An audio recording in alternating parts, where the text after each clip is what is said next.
Reggie, this generation of students has grown up doing active shooter drills inside their classrooms, and they've also watched on TV the results of gun violence. Today, they're asking for their leaders to get something done.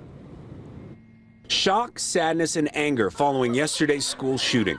More questions than answers and a debate about what to do to stop gun violence. Shouldn't be responding, we should be preventing.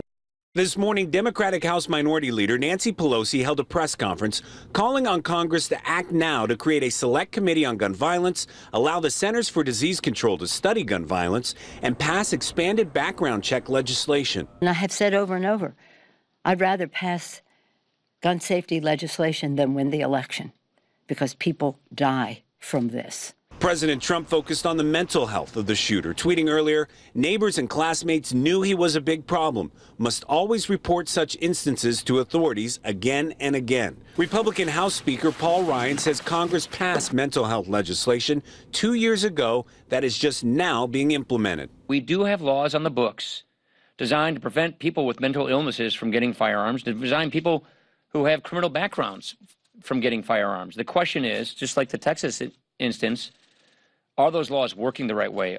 Are there loopholes that need to be plugged? At San Jose State, a generation that grew up with mass school shootings happening across the nation, looking for ways to stop it. I think a huge part of it all comes down to mental health and everything. But I mean, you see this all over the country. It's not just one specific area. So in general, we need to look at it from a broad picture. Annual screening for people who owns gun, because once you buy a gun, there's no follow-up or anything. Like I hear like, oh, I'm sorry, my condolences, but I don't see any action.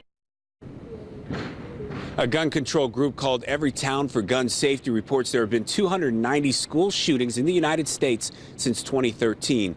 And with the shooting in Florida, 18 so far this year.